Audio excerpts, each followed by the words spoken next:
give us a bit of an insight into what happened there, what you said to the players, which players were quite forthright about what was going on beforehand? Yeah. Well, it was necessary. Obviously, we had a really tough period before that.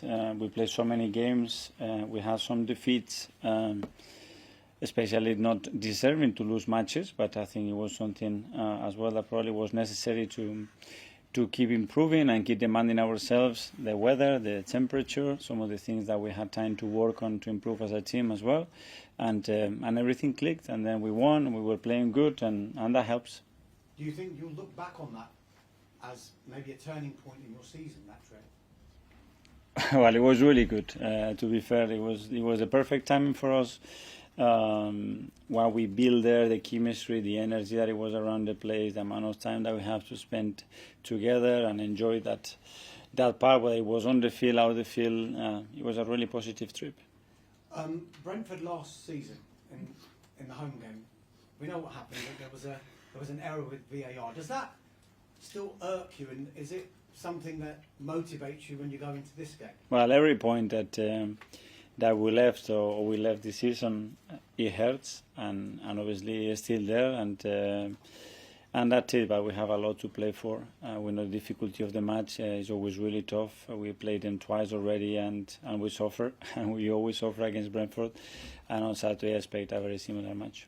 I guess for you, it's just to get the job done on Saturday, and then will you be watching a certain game that's happening on Sunday at Anfield, Liverpool? And that's the only thing we can control, and perform well and play better than them and earn the right to win the game. And let's do that. And if we do that on Sunday, yeah, it's a beautiful game to watch for any football supporter, and I will certainly be watching it. Do you care about the result? I can't control it. I will enjoy a magnificent game of football, which were the best teams in Europe in the last decade, and let's see what that brings. But the focus is on us and Brentford. I thought you'd answer it like that, but privately, do you have a preference? No, privately and publicly, I have the same one because it's nothing to do with me. Okay, just one final one from me, just on the contract situations of some of your players. I know you're wanting to tie a lot of your players down to longer-term contracts. Can you tell us anything on Ben White and Tomiyasu? Are they close? Not really, and I leave that more to Edu and the club to announce those things when the times are right. Thank you. Good luck. Thank you. Thanks, Alex. Was Alice from the Premier League? Hi. 21 goal scores in the last 4 league games, just the one goal conceded. How satisfying are these performances for you as manager right now, and what sort of a message are they sending out to your title rivals? Yeah, it's great because it shows obviously the quality and the consistency that the team is showing, and then the way that we have scored those goals as well, not only the manner but as well the personnel. So it's really positive thing to see, and then the fact that we are conceding very little defensively. So those two ingredients together are very powerful to get results and to get consistency, and we want more. Sure. So Brentford up next for you on Saturday, and victory of course would send you top of the league. Would it be safe to say that your players need no more motivation than to put the pressure on Liverpool and Man City to have to respond to your result on Sunday? Yeah, we know the demands that we have. We know the demands that Brentford are going to ask us to put to win the match, and then the fact that we are still not there, and we want to be better than where we are at the moment. In order to do that, we have to continue to win. I know you've not given much away there on your preference, but can we assume maybe that you'll be hoping to see Liverpool and City both drop points with a draw at Anfield? Honestly, it's nothing to do with me. I will sit there with my kids and enjoy the match. Worth a try. To have just 2 points separating the top 3, less than a third of the season left to play, some might say that this is the best title race we've ever seen. Would you agree with that? Well, I can imagine that for a lot of people it's very interesting, and we want to make it very interesting, especially for us. So we have to keep going. Okay, after the Sheffield United win, I know you spoke about the fact that the signings you made last summer are playing such a pivotal part in your current momentum, and Kai Havertz's one of those absolutely shining right now. I just wonder, how pleasing is it for you to see the impact he's having both on and off the pitch, particularly given that there were some questions asked early on when he first joined? Yeah, it tells about his character as well, and how he has dealt with all those question marks, and the attitude that he showed all the time. When things were not that good in certain phases of the game, but he continued to work hard. That's what is love for everybody here. And then, yeah, we can see his quality, we can see his intelligence on the pitch and the contribution he's having to the pitch. So obviously very happy with him. Yeah, and on quality, another one of those summer signings, Declan Rice enjoying his most prolific Premier League season so far, 5 goals and 5 assists. He, though, says that he wants way more than he's got right now. How contagious is that mindset among this group of players you're working with? Yeah, that's something I think is amongst the team, that they want to keep improving. They all believe that they have still another year or two to go, and that's the level that we want to push them to, and we are achieving it with the majority of the players, and we have to continue to that. Brilliant, Thank you. Brad from Talksport. Hi Mikel, Hi. hope you're well. When you first became Arsenal manager back in 2019, when you look at the way that Arsenal are playing at the minute, is this always how you envisage your Arsenal side to play like when you first took over? Very difficult to do it if you don't know the players that you have. At the end, you have to adapt to the players, to the qualities they have in order to play and achieve what you want to do. But I'm really satisfied with the way the team plays. And what changes do you notice in your side this season? Do you feel they're more experienced, maybe more wiser than what we saw towards the end of last season? Yeah, experience is a factor. They have played more time together as well. They understand the system better. They understand the way we have to compete and the demands that we have to put to ourselves better. And then the confidence grows when results go their way and performances as well. So. And on Kai Havertz as well, how key is he to the way that you want to play and the way that you want your forward players to press from the front?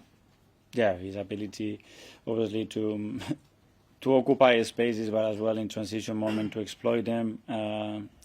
The aggression that he has in high press is really, really good. He has the physical qualities as well to play very different kind of games, and that's an attribute that we thought was going to be very positive for us. And Arsenal legend Thierry Henry said on the TV on Monday that you can see similarities between Declan Rice and Yaya Toure. I wonder what your thoughts are on that, and maybe how many more goals Declan Rice could get going forward in the future as he tries to... Very good players to get compared to, because Yaya was an incredible player, and what he did in this league, he was outstanding, and Declan wants more, so that's a good sign. That's great. Best of luck Saturday. Thank you. Thank you. Hi Mikel, Hi. just wondering on Aaron, when we've seen him on the bench he still seems very invested in what's going on the pitch, and I was just wondering, we all know he's a big personality, how big has that been for you, I guess, with what was a difficult decision to, I guess, leave him on the bench at times? Yeah, one of the toughest things is to deal with the players that they don't have in the amount of time that they deserve, and not only Aaron, but with many of those, but we have an unbelievable group of players. We try to be straight and explain things and be close to them and give them the support that we want, and then when they have the opportunity at the end they want to contribute to the team the best possible way, and that's what Aaron will try to do on Saturday. And slightly different kind of theme, I was wondering, a lot of people have this concept of rest and how, I guess, gaps in between games are quite good for teams, but I was wondering, do you maybe prefer having the momentum that you may be able to build when there's a shorter period of time between games? Well, we had a very strange schedule lately, because we have a long period after Newcastle and this game. The same happened a week or two ago, but we have adapted, and we have to have the capacity to adapt to that. It's true that now we're going to have 2 games very close to each other, and then we're going to have a big gap again after the international break to Man City. So try to plan it the right way to maximize the time that we get. Kai? Hi, Mikel. Hi. You spoke there about Aaron being left on the bench and his positive reaction to it. At Sheffield United, obviously, Eddie, Reece and Neil were also left among the subs. I know there's lots of reasons why you made the subs you did that night, but when things like that happen and maybe they're not getting those opportunities, are there any fears in your mind that maybe you lose them a bit mentally going forward, or do you think they're just as switched on as they always have been? We discussed that thing. We cannot play every player every game, and those players played a few days ago against Newcastle, and they had the opportunities to do that, and now we have 5 subs. Before we had only 3, so we have another 2 players happy. That's the way I take it. But you're always going to have players that want to be involved and play, but unfortunately, it is impossible. It's not in our hands. It is impossible to achieve that. So they know that. Have you pulled any of those specifically aside to say that this is what's going on, you'll get your opportunities later on if you keep sort of naming right on the training ground? Yeah, but you cannot really promise anything. You know what's going to happen in a week time, in 3 or 7 days. But just I think we have to show the compassion, and we need to feel.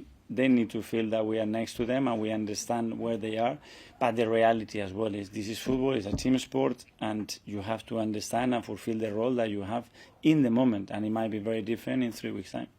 Slight gear change, but I remember with the Man City Amazon documentary, when you were working with Pep, there was a big game that Man City had. I can't quite remember what the game was, but you guys all went out to dinner and watched the game together. I just wondered, with Man City Liverpool this weekend, will you be doing anything with your coaching staff similar, or will you all be watching? I didn't remember about that. You gave me an idea, but the idea was to watch it with my kids, but I don't know what I'm going to do. James? Hi, Mikel. Hi. Just on Aaron again, can he adapt to what you want from a goalkeeper, or is the team going to have to change their approach with him in goal?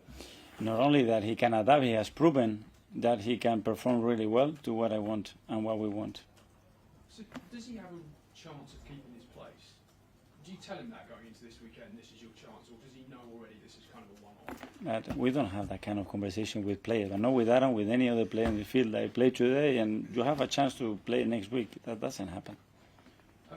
Obviously, facing Brentford brings you against Ivan Toney.